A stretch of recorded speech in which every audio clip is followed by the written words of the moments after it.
I was 27 and living in Georgia. I was driving home from a late shift in Atlanta to Macon. It was a weeknight and just past 1 a.m. the interstate felt wide and empty. The radio was low and the AC kept me awake. South of the city, a white cargo van merged from the on-ramp. It settled behind me and kept the same distance. I watched it for a mile, then two.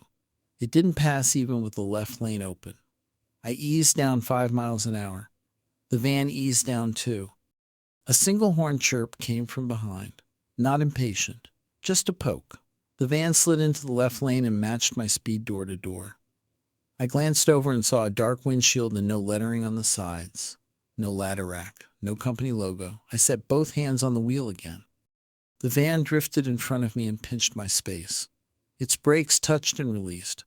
I signaled left to pass and it moved left with me. I signaled right and it blocked that too. It wasn't random anymore. I kept a steady lane and looked for the next exit with lights. A blue services sign showed up ahead, gas and food. I took the ramp and rolled toward a cluster of stores near the highway. Most were dark. A 24-hour grocery glowed at the far end. I pointed my car that way and kept moving. The van followed off the ramp but hung back.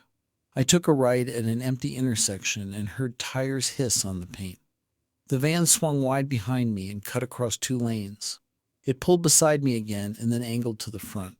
I tapped the brakes to avoid contact. I didn't stop. I kept crawling forward and turned into the grocery lot. The lights were bright and steady. A handful of cars sat near the entrance.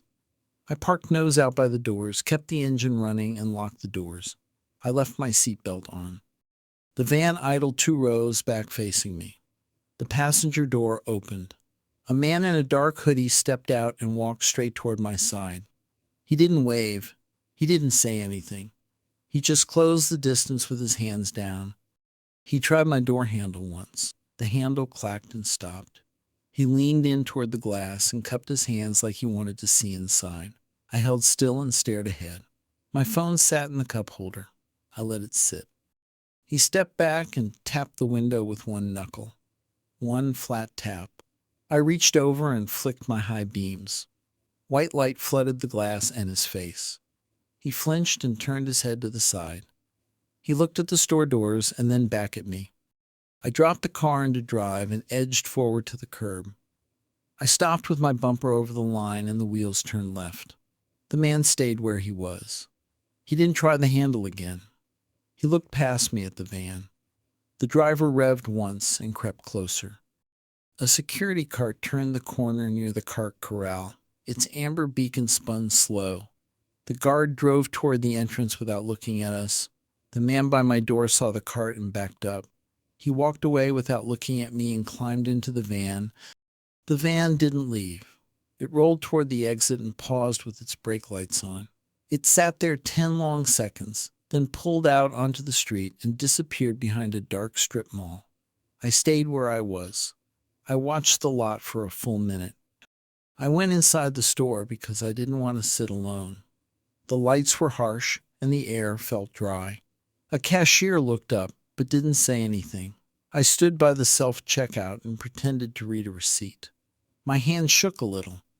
After 5 minutes, I asked the cashier if someone could walk me out. He nodded and called for the guard. We walked out together and scanned the lot. No van, no idle headlights. The guard stood by while I got in and locked the doors. I thanked him and pulled away. I took the long way back to the interstate, using the frontage road toward a busier on-ramp. I kept to the right and followed a semi through the merge. I stayed behind its trailer until the next rest area. I didn't stop.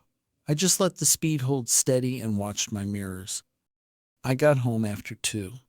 I parked under the brightest streetlight on my block and sat for a moment. The inside of the car felt too quiet. I walked to my door with my keys ready and went inside. The next day I filed an online tip with the Georgia State Patrol. I gave the exit number, time window, and the store location.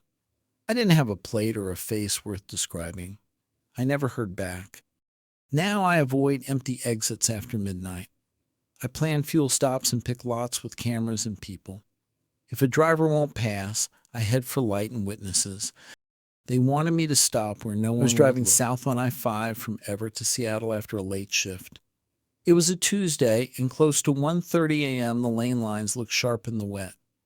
The wipers clicked at a slow speed and kept me steady. Traffic was thin. A few semis, a couple of sedans, nothing close. I kept the cruise a notch under the limit and stayed right. The heater hummed and the air smelled like rain and rubber. I watched my mirrors more than usual. Near the 41st Street exit, something small sat in the lane ahead. It looked like a strip of plastic, maybe from a wheel well. I didn't have time to change lanes, so I straddled it. A dull thud came up through the floor.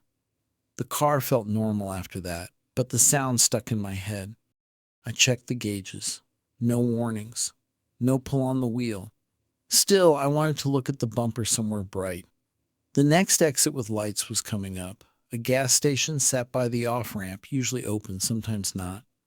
I signaled early and eased over. High beams flared in my mirror as I took the ramp. A dark sedan took it with me. It kept a tight distance and stayed centered behind me. I told myself it was nothing. Some drivers just follow too close off the interstate. The gas station canopy was lit, but the store was dark. 3 pumps, all empty. I rolled to the edge of the concrete and parked nose out under the brightest light. I left the engine running and the doors locked. The sedan stopped at the far end of the lot, facing me, lights on. I didn't get out yet. I checked the front camera on my dash screen and leaned forward to see the bumper. The image was useless in the glare. I cracked the window an inch for fresh air. The night felt colder than it should.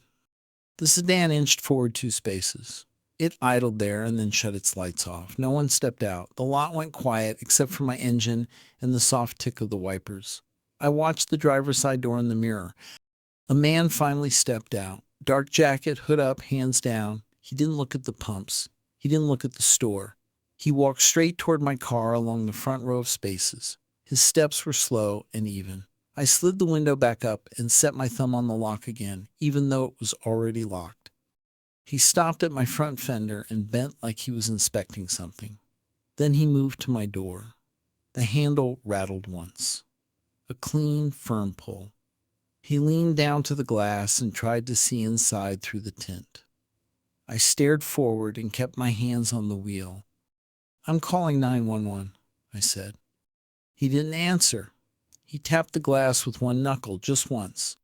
The sound was flat and small in the closed cabin. He backed up a half step, then angled toward the rear door. That handle rattled once too. He circled toward my trunk and paused there. Headlights bloomed on the street. Another car rolled past the entrance and kept going. The man at my trunk turned his head and watched it pass. Then he walked away from my car and back toward the sedan. He didn't leave. He opened his rear door and pulled something out. A short length of chain hung from his hand. He walked back toward my front bumper and bent down as if looking for a tow point. I eased my foot onto the brake and dropped the shifter to drive. My wheels were already turned left. I gave one long horn press. The sound filled the empty lot. The man flinched and stepped back from the grill. He turned his head toward the street again, then toward the dark store. He didn't look at me. The sedan's engine revved. Another person was inside. I saw the driver's door open a crack and then close again. The first man dropped the chain to the concrete and walked a slow circle around my car. He stopped at my door one more time and put his palm on the glass. No words. No badge. Just that slow stare through tint. I eased forward until my bumper touched the curb. Then I took the left, dragging the bumper over the concrete, and rolled toward the street. The man stepped clear. I didn't look at him. I made the right turn and kept a steady 30. The sedan pulled out behind me after a beat. I stayed on the frontage road and headed for the hospital a mile south. The emergency entrance was lit and staffed through the night. The sedan closed the distance and then eased back. It kept just far enough to make it hard to read a plate. No front plate that I could see. I hit the next light on green and kept going.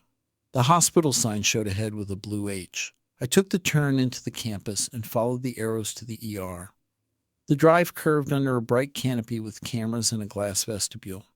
I pulled right beside the doors and stopped. The sedan paused at the lot entrance. It idled there with its lights on the lane lines. I watched it in the mirror and tried to slow my breathing. A security guard stood behind the glass inside, hands on his belt, head tilted. He looked at my car and then at the sedan. The sedan didn't turn in.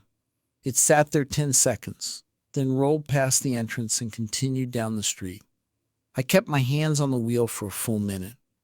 The guard came outside and stood by my bumper. He asked if I was okay. I told him I was shaken and that someone had followed me off the interstate. He nodded once and scanned the road.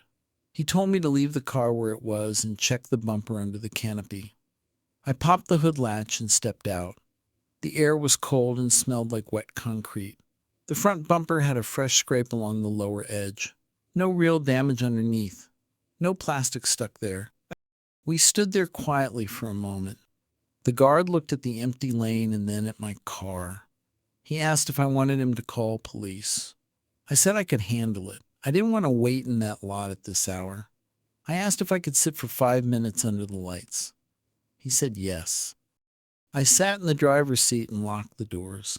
The guard went back inside but stayed near the glass. No cars rolled by. The campus felt still and watched. I checked my mirrors every few seconds out of habit. My hands finally stopped shaking. 5 minutes passed. I took a slow breath and pulled out. I kept to the main road and took the next on-ramp under streetlights. I merged behind a semi and matched its pace. The rest of the drive into Seattle stayed quiet. I took my exit, then city streets home. I parked under a streetlight and shut the engine off. The silence felt too close after the highway noise. I walked to my door with the keys ready. Inside, I locked the deadbolt and stood in the dark kitchen for a while. My phone screen lit my hand. I typed the time and location into a note so I wouldn't forget details later. The next afternoon, I filed an online tip with Washington State Patrol. I gave the exit, the gas station, and the hospital entrance. I wrote that the sedan had no front plate that I could see, and that a man carried a short chain. I didn't expect a call back, and none came. I still drive that route for work. I changed how I stop at night. I choose hospitals, big grocery stores, and well-lit lots.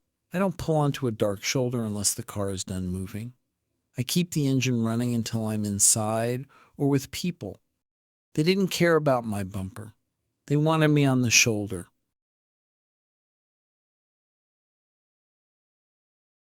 This happened last year. I was 28 and driving rideshare in Chicago 3 nights a week. I took late trips because the pay was better after the bars closed. It was a Friday, a little after 2 a.m., and I was about ready to log off. A ping came in from Wicker Park with a 5-minute pickup. The map showed a single rider and a short fare south toward the river. I pulled up to a curb with a closed coffee shop and a few people lingering. A man in a dark jacket got in behind the passenger seat. He didn't smell like alcohol and kept his hood up. The app confirmed his name and the pinned address. He didn't say hello. He sat back and pulled the belt across his chest. "Take the next turn," he said. The pinned route didn't match that turn. I kept my hands at the wheel and let the app guide me. We rolled under the Kennedy and merged south. The roads were wet from a quick sprinkle. The heater clicked low and the cabin stayed quiet. He didn't ask to change music or speak at all. A few minutes in, the destination on my screen changed. It snapped from a condo near the river to a warehouse district west of Chinatown. The app chirped once and kept rooting.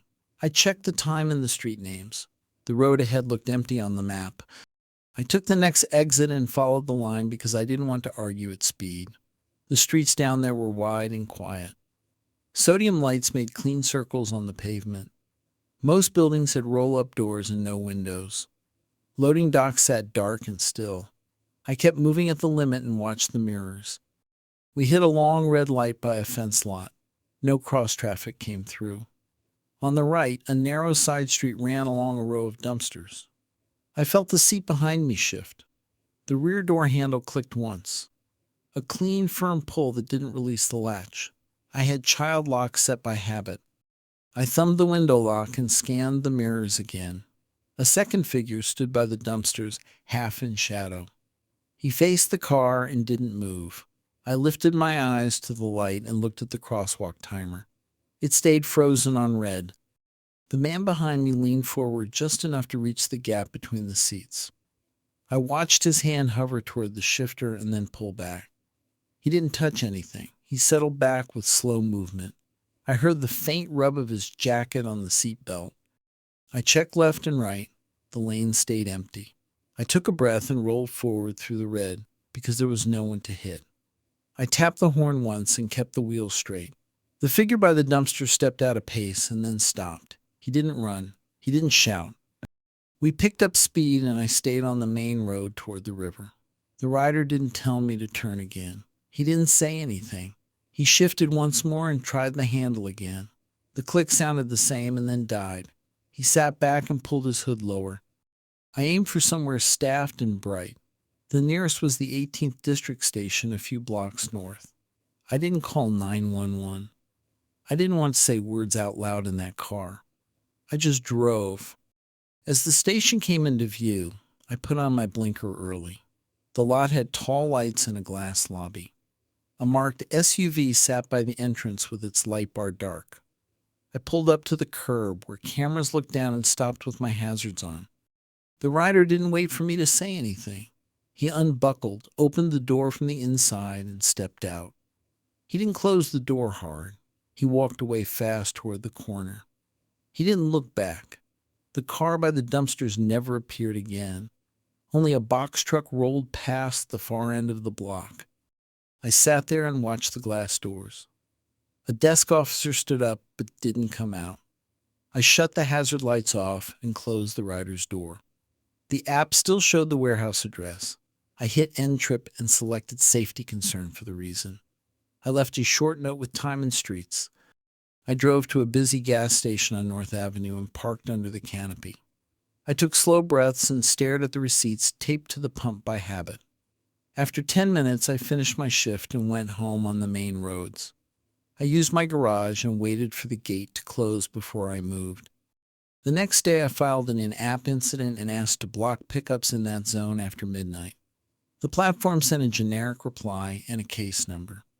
I bought a dash camera that afternoon and changed my pickup rules to front seat, closed, and no cash offers. Now I end earlier on Fridays and avoid reroutes to dark industrial streets. If a passenger tries a door at a red light, I don't wait for it to happen twice. I move toward people in glass and cameras and end the ride there. He wasn't going to his pin. He was bringing me to a door that wasn't mine. This happened in May. I was 25 and driving from Raleigh to Wilmington after visiting a friend. It was a weeknight and close to 2 a.m. I took US 421 south to avoid the interstate construction. The road ran straight through pine stands and long, flat marsh. The radio was low and the air out the vent felt damp. South of Clinton, I saw cones ahead across both lanes. A hand-painted road closed sign sat on a wooden sawhorse. A pickup idled sideways near the shoulder with its headlights off. A person stood in the lane holding a small stop paddle. No reflective vest. No hard hat. No aero board. The scene looked wrong. I slowed and kept a full car length from the first cone line. I didn't turn off the engine. I clicked the doors, locked again by habit, even though they were already locked. The person with the paddle didn't wave. They stood still and faced me. I watched for a second vehicle or a work truck. I saw none. There was a narrow gap between the cones and the grass on my right. I could have squeezed by if I had to. I checked the mirror and saw faint headlights crest a rise behind me. They stayed low and slow. They didn't pass. They drifted into my lane and eased up without closing the gap fully. The person in the road started walking toward my hood. The stop paddle looked cheap and small. It wasn't the kind I see around real work zones. They reached my bumper and lifted a hand like they wanted me to roll the window down. They tapped the glass with one knuckle. A single flat tick. I didn't lower it. I lifted my phone and held it high so the screen faced forward. I didn't unlock it. I just made sure they saw light in my hand. The person held my stare for a second and then turned their head toward the pickup. The pickup's engine revved once and settled back to idle. I looked right at the narrow path beside the cones. The shoulder was firm gravel with grass edges and no ditch. I turned the wheel and let the car creep. The person stepped with me for 2 paces. They didn't speak. They didn't move to block me. They only kept their face toward the glass. I eased the front tire onto the gravel and felt the car hold. I kept a steady crawl and threaded past the first cone row. A cone brushed the door with a soft scrape. The person stayed by my front fender but didn't touch the car. The pickup behind me inched closer. Its lights stayed off. I could feel the engine through the quiet. I cleared the last cone and straightened the wheel. I didn't floor it. I held a steady line back onto the lane and brought the speed up to 30, then 40. The pickup turned on its headlights and pulled onto the road behind me. It followed for a quarter mile without closing. Then its lights went dark again and I lost it in the mirror. I took the next state road toward I-40 for more traffic and better light. The entrance ramp felt long and empty. A semi merged ahead of me and gave me a clean pocket.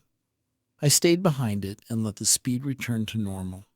My hands felt sticky on the wheel, even with the air blowing. At a rest exit near Burgaw, I pulled into a truck lot with a diner that never closes. I parked under a camera bubble near the door and watched the highway for 2 full minutes. No pickup. No low beams. Only a few rigs and a couple of cars passing by. I didn't call 911 from the lot. I didn't want to wait there and describe a sawhorse I left behind on a dark road. I bought a coffee I didn't want and stayed near people until my chest settled. Then I finished the drive with the radio off and the window cracked. The next afternoon, I filed a report on the NCDOT online tip page. I gave the mile marker and the landmarks I remembered. I wrote that there were cones, a plywood sign, and a pickup with no lights. A week later, a short email said crews found nothing when they checked the area. Now I avoid 2-lane detours after midnight when I can. If a closure looks wrong, I don't sit and decide. I keep the engine running, keep the doors locked, and look for a way through that doesn't put me face to face with a stranger. They built a roadblock for one car. This happened last summer. I was 29 and driving alone from Reno to Las Vegas. It was close to midnight on US 95. The road was empty and straight. The air was dry and the tires hummed. South of Tonopah, I saw hazard lights ahead on the shoulder. A dark sedan sat angled into the gravel. A person stood near the trunk with a small flashlight. They waved it once across my lane and lowered it. There were no other cars for miles. I slowed and eased onto the shoulder well past them. I left a long gap and kept my engine running. I clicked my hazards on and listened to the relay tick. The desert felt open and very quiet. The person by the sedan started walking toward my door. Hoodie up, hands down, no bag, no jack. I kept my window up and both hands on the wheel. Another shape rose from the darkness on the passenger side. He had been crouched near their front wheel. The first one stopped at my door and tried the handle once. The lock held and the handle rattled clean and quick. He leaned in to look through the tint and shielded his eyes. The second one stepped up to my other door and did not speak. "I can't help," I said. No response. The first one tapped the glass with one knuckle. Just once. He kept his face close to the window. The second one bent toward the rear door like he was checking the handle there. I dropped the shifter into drive and turned the wheel left. I held the brake and gave one long horn press. The sound tore across the shoulder and into the dark. Both men flinched and stepped back from the doors. The first one moved in front of my bumper and held both hands out. Not a wave, more like a slow block. The second one drifted toward my rear quarter. I kept the horn down, lifted off the brake, and let the car creep. I steered wide to clear the man at my bumper. He stepped aside at the last second. I kept a steady 10 miles an hour. I didn't floor it. I wanted the tires to hold clean on the gravel. The sedan's trunk was still open. I could see no spare, no tools, no jack stand. I eased back onto the lane and brought the speed to 40. The hazards clicked loud in the cabin and then off. My hands felt sticky on the wheel. I checked the mirror. The men stood by their car and watched me go. No chase, no headlights. I kept south and aimed for Beatty. The next open place was a travel center with a diner. The sign showed up after a long, empty stretch. I rolled in under the canopy and parked by the doors. A couple of truckers sat inside behind glass. I didn't call anyone from there. I didn't want to sit in a lot and explain a shoulder in the middle of the night. I bought a coffee I didn't want and watched the pumps. After 10 minutes, I finished the drive to Las Vegas without stopping again. The next afternoon, I filed an online tip with Nevada Highway Patrol. I gave the mile marker and time window. I wrote that 2 people tried my doors on the shoulder. I never heard back. Now I don't stop for hazards on empty stretches. If someone waves me down, I keep moving and look for a bright lot with people. They weren't stranded. They were waiting for a door to open.